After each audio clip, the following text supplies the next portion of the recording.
Who are these people? Um, be prepared for this. Mm-hmm. Um, which I think actually kind of relates to your final story for tonight. Yep. Um, but you see the two flags. We got United States and China, and what I titled this segment is "Prepping for War." Why would I call it that? Mm. Um, Ilhan Omar, which I happened to see a couple of days ago, um, wait, Yep. tweeted this out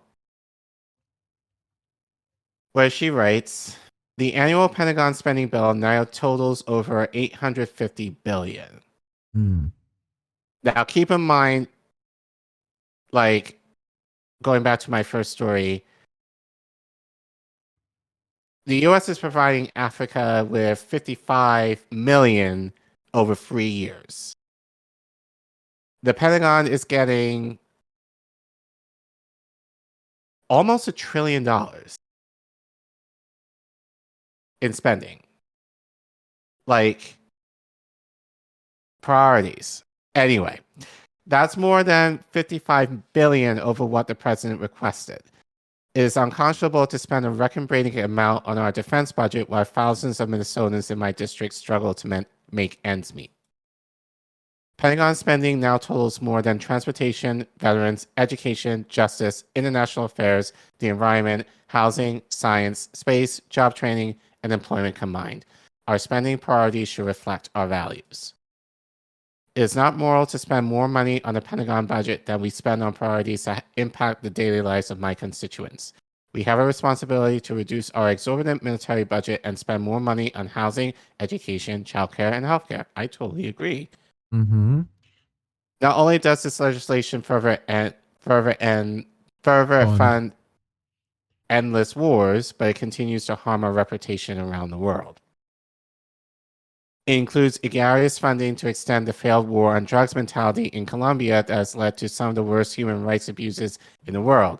It also prohibits the closing of Guantanamo and removes uncongressional provisions related to the war in Yemen, which very fucked up, by the way. Yep. Let's be clear, spending on this money on Pentagon bloat does not make us safer.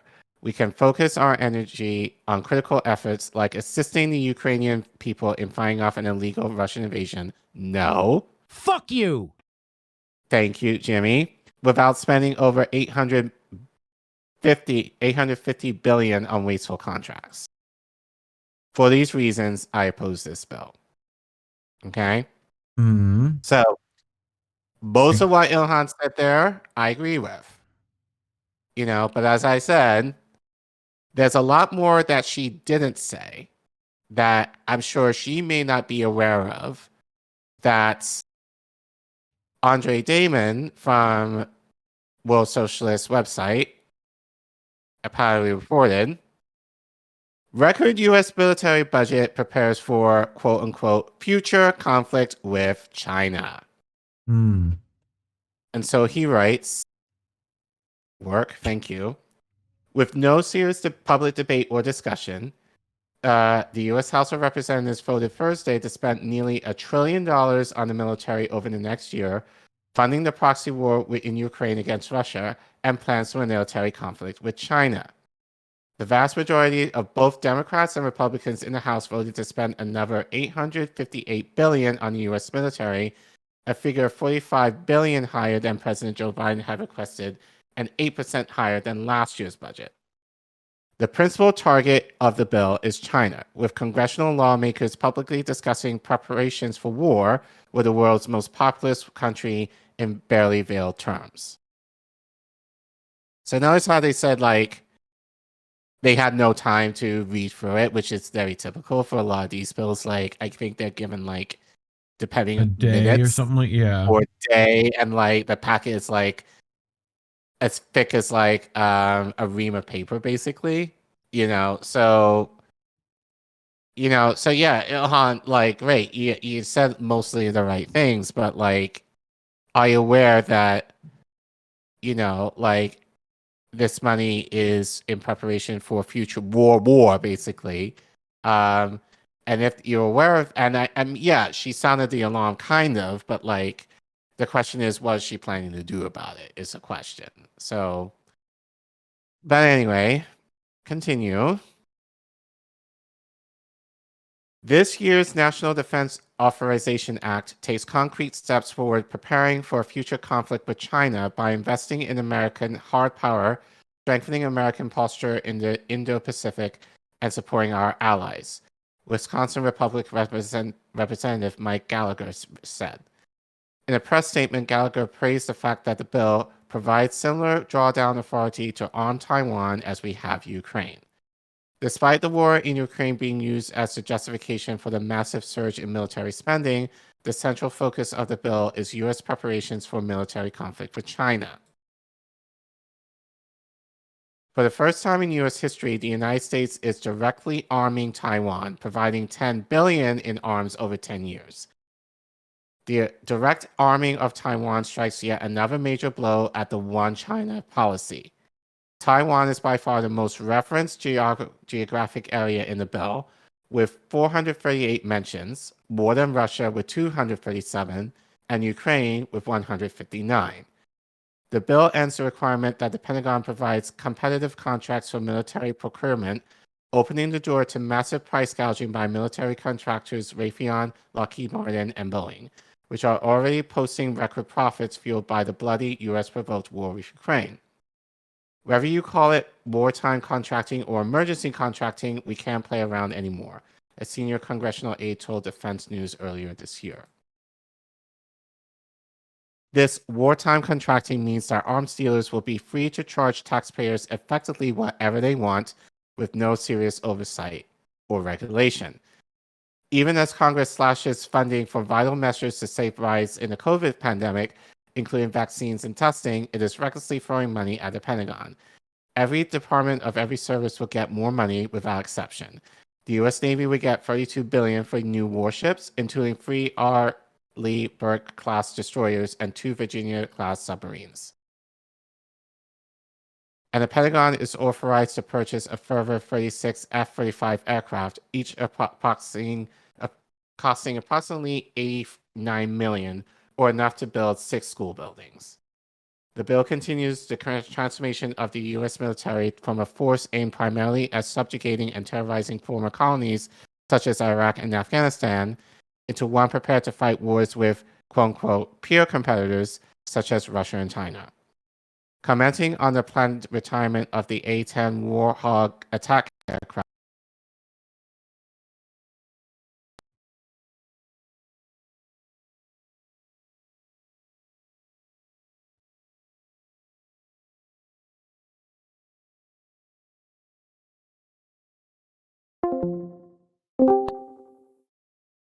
Hold on.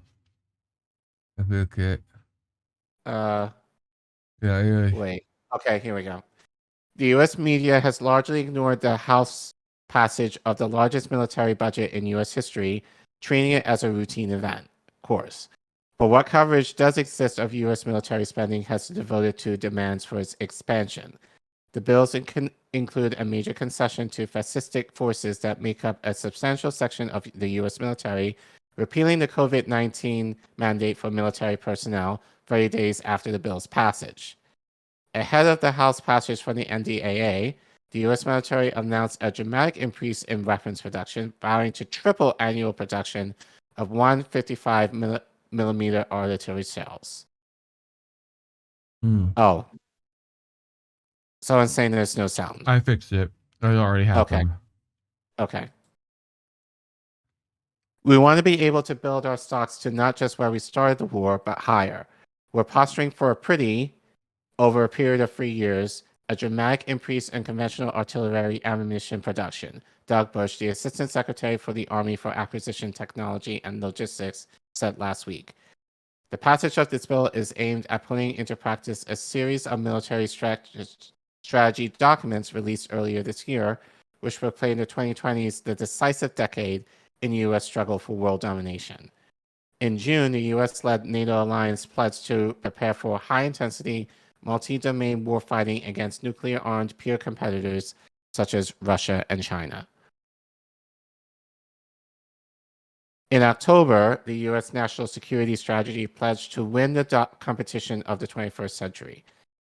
Declaring that our strategy is rooted in our national interests, the document pledges to modernize and strengthen our military so it is equipped for the era of strategic competition. Critically, the document declares that war abroad is a means of achieving domestic goals, saying, the United States has a tradition of transforming foreign challenges into opportunities to spur rejuvenation at home. What does that sound like to you? Sounds like what we've been saying. Yeah. The entire U.S. its political establishment is united behind plans for escalating its conflict with Russia and China to be paid through a deepening offensive against the social rights of the U.S. population. Yeah, I think that's it. And thinking about this, when I saw this over the weekend and in light of the summit, this is going to affect Africa in a big way. So, just given their neutral stance on Russia, and many of these countries have deals in China as far as infrastructure, that's going to put them in, which, considering the timing, I don't think it's much of a coincidence in a sense. No.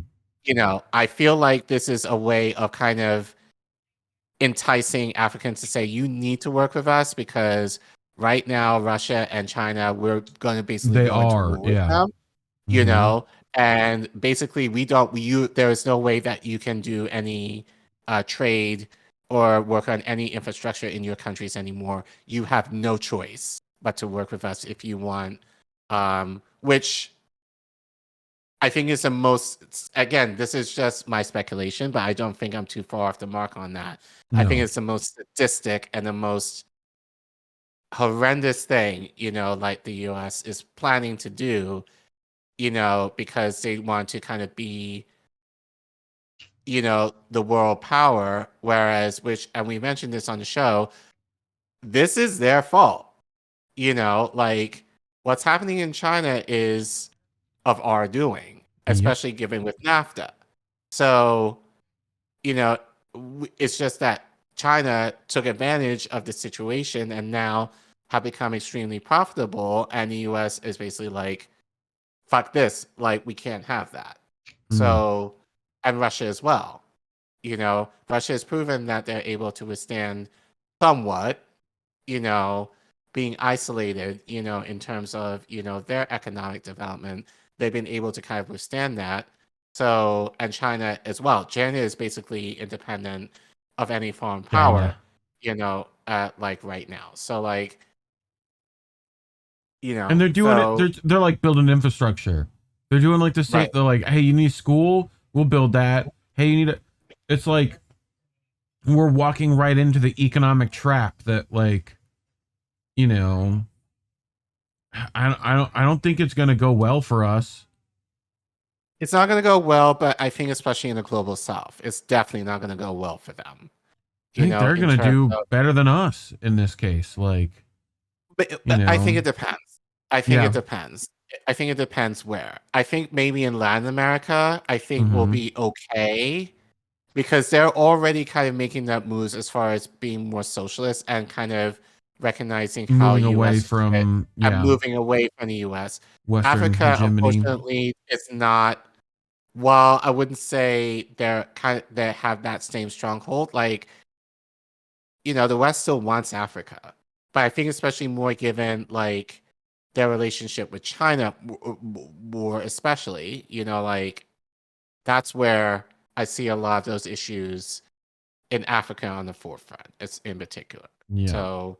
And as I said, I don't think it's a coincidence that they had this summit days after or before this legislation went through. Yeah. So I'm sure there were a lot of talks regarding this, or kind of in the veil. Please don't murder us. Probably is in the I mean, either way, we're fucked. So